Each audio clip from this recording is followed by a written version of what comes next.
ആമേൻ സ്തോത്രം. ഒരിക്കൽ യേശു കർത്താവ് വഴിയരികിൽ നിൽക്കുന്ന കുറെ മെനക്കെട്ട് നിൽക്കുന്ന ആളോട് പറഞ്ഞു, വേലയ്ക്ക് പോകുക, വേലയ്ക്ക് പോകുക, വയലിൽ വേലയ്ക്ക് പോകുക.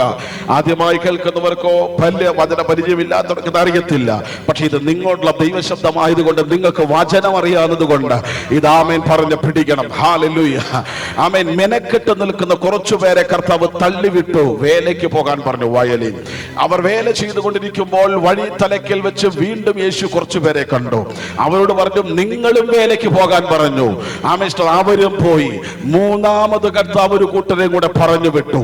ആമേൻ. ഈ 3 കൂട്ടരും വയലിൽ പണിയെടുത്ത് വൈകുന്നേരം യജമാനന്റെ മുമ്പിൽ കൂലി മേടിക്കാൻ വരുമ്പോൾ അവസാനം പറഞ്ഞു വിട്ടവൻ ആദ്യം കൂലി മേടിക്കാൻ വേണ്ടി വന്നു. അവനൊരു കൂലി കൊടുത്തു. അത് കണ്ടപ്പോൾ പുറകെ നിൽക്കുന്ന ആമേഷ്ടത്തിലും രണ്ടാമത് പോയ ആളുകൾക്ക് അല്പമൊക്കെ സന്തോഷമകത്തുണ്ട്, അതിനേക്കാൾ അല്പം കൂടുതൽ കിട്ടുമെന്ന്. ആമേൻ. രണ്ടാമത് ആമേൻ പറഞ്ഞു വിട്ടവർക്കും കൂലി കൊടുത്തപ്പോൾ അധികമൊന്നും കൊടുത്തില്ല. അവസാനം ആദ്യം പുറപ്പെട്ടു പോയ ആളുകൾ കൂലി മേടിക്കാൻ വേണ്ടി വന്നപ്പോൾ ആമേഷ്ടത്രം അവർ വിചാരിച്ചു, അതിനേക്കാളൊക്കെ ബെറ്ററായി ഞങ്ങൾ വേല ചെയ്തു, അതിനേക്കാൾ കൂടുതൽ സമയം ഞങ്ങൾ വേല ചെയ്തു. ആമേഷ്ടം. അതുകൊണ്ട് ഞങ്ങൾക്കായിരിക്കും ഏറ്റവും കൂടുതൽ കൂലി കിട്ടുന്നത്. ആമേഷ്ടത്രം. അവരത് പ്രതീക്ഷിച്ച ചെന്നത്. പക്ഷേ ആമേഷ്ടത്രം അവർക്ക് കൂടുതലൊന്നും കൊടുത്തില്ല. അപ്പോൾ പെട്ടെന്ന് അവരുടെ ഉള്ളിൽ ആമേൻ പ്രത്യേകമായൊരു അസ്വസ്ഥതയുണ്ടായി. ഇന്ന് പകലിൽ അങ്ങനത്തെ ചില അസ്വസ്ഥതകൾ ദൈവസഭയ്ക്കകത്ത് വേണ്ട. ആമേഷ്ടത്രം. ഹല്ലേലൂയ. കാരണം ദൈവം ആമേൻ ഒരുവനോട് പറഞ്ഞത് ചെയ്യാൻ ദൈവം വിശ്വസ്തനാ. ആമേൻ. അവർ അസ്വസ്ഥതപ്പെട്ടപ്പോൾ കർത്താവ് പറയാണ്, ഞാൻ നിന്നോട് പറഞ്ഞത് നിനക്ക് എന്ത് ചെയ്തു? തന്നു. എനിക്ക് ഇഷ്ടമുള്ളതുപോലെ അവർക്ക് ചെയ്യുവാൻ എനിക്ക് മനസ്സുണ്ട്. എനിക്ക് കരുണ തോന്നണമെന്നുള്ളവരുടെ എനിക്ക് കരുണയുണ്ട്. ഇന്ന് പകൽക്കാലം യേശുവിന്റെ നാമത്തിൽ ആത്മമണ്ഡലത്തിൽ വ്യാപരിക്കുന്ന ഇങ്ങനെയുള്ള ചില സ്പിരിറ്റുകൾ, യേശുവിന്റെ നാമത്തിൽ അസൂയയുടെ ചില സ്പിരിറ്റുകൾ യേശുവിന്റെ നാമത്തിൽ പിടിക്കപ്പെടട്ടെ. ആത്മലോകത്തിൽ ഇതാണ് പരസ്പരം അംഗീകരിക്കപ്പെടുവാൻ കഴിയാതെ പോകുന്നത്. ആദ്യം ഇറങ്ങിയത് ഞങ്ങളല്ലേ? വേല തുടങ്ങിയത് ഞങ്ങളല്ലേ? ഞങ്ങൾ വന്നതിന് ശേഷമല്ലേ നിങ്ങൾ വന്നത്? പിന്നെന്താ നിങ്ങൾക്ക് ഇത്ര ചാട്ടം? നിങ്ങൾക്ക് എന്താ ഇത്രയൊക്കെ പരിപാടി? ഇന്ന് പകൽ യേശുവിന്റെ നാമത്തിൽ പൈശാചിക ലോകത്തോട് ഞാൻ പറയും, പിശാചേ, ഇത് പറഞ്ഞ് നീ ഒതുക്കണ്ട. എന്റെ കർത്താവിന് കരുണ തോന്നണമെന്ന് തോന്നിയാൽ അവൻ കർത്താവ് അനുഗ്രഹിക്കും. പണമില്ലാത്തവന് ചെയ്യാൻ കഴിയുന്നത് ഈ പട്ടണത്തിൽ രാജേഷ് പാസ്റ്റേ ദൈവം നിങ്ങളിലൂടെ ചെയ്യൂ. എന്നോട് കർത്താവ് പറയുന്നു, ഈ സ്ഥലം മാറി ഈ പട്ടണത്തിന്റെ അകത്തും നിങ്ങൾക്ക് വിശാലമായ ഹാൾ പരിശുദ്ധാത്മാവ് തുറക്കുന്നു.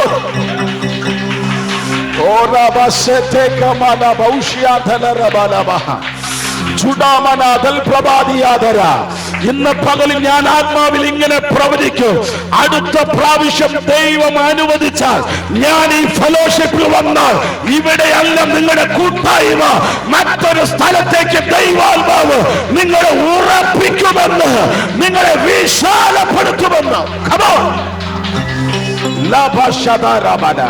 രണ്ടാമത്തെ ദൈവശബ്ദം കർത്താവ് തുറക്കുന്നു.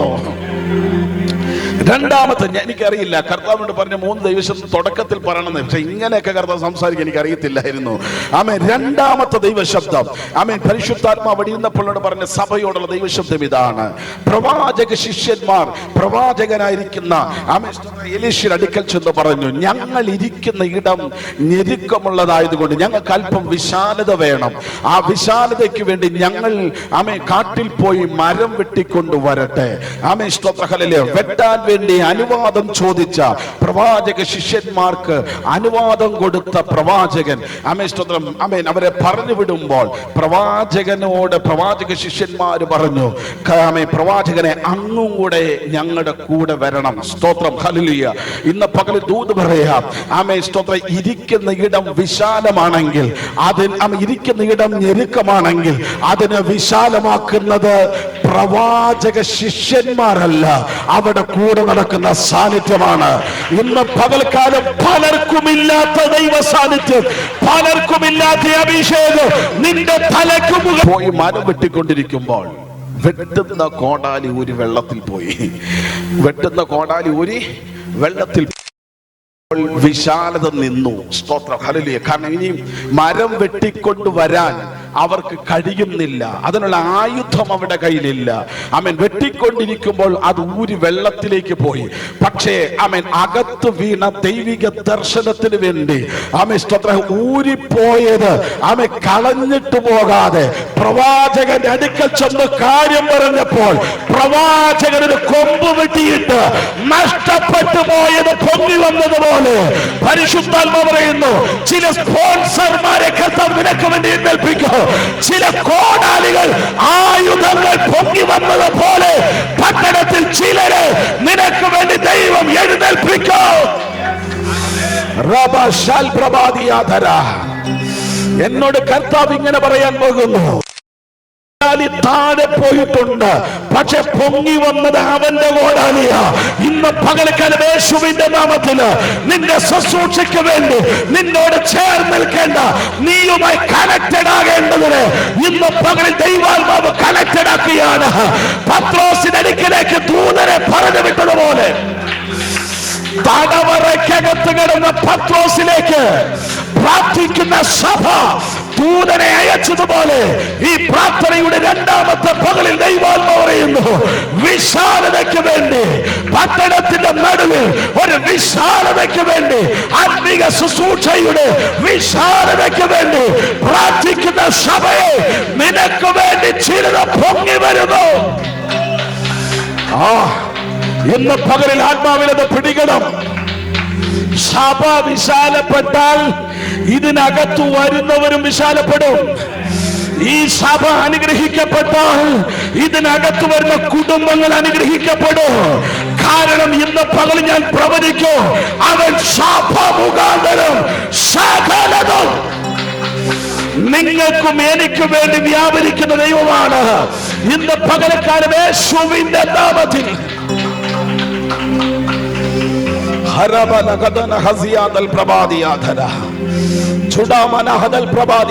ജനദൂത് പറയാൻ പ്രിയപ്പെട്ടവരെ, ആമേൻ, ദർശനം എന്താ, വേല എന്തെന്നറിയാതെ ആമേൻ സ്തോത്രം 4-3-7 പേരെ തട്ടിക്കുട്ടി ഉണ്ടാക്കുന്ന പ്രോഗ്രാം അല്ല ദൈവത്തിന്റെ സഭ. അകത്ത് ദർശനമുള്ളവൻ പട്ടണത്തിൽ നിൽക്കുമ്പോൾ സഭയുടെ മേലുള്ള ബ്ലെസ്സിംഗ് ആണ് ജനത്തിന്റെ മേൽ ഒഴുകുന്നത്. ഈ സഭയുടെ മേലുള്ള ദൈവികമായ അനുഗ്രഹങ്ങൾ ഈ പട്ടണത്തിലുള്ള ജനത്തിലേക്ക് ഒരു നദി ഒഴുകുന്നത് പോലെ ഇന്ന് പകലിൽ ഒഴുകട്ടെ.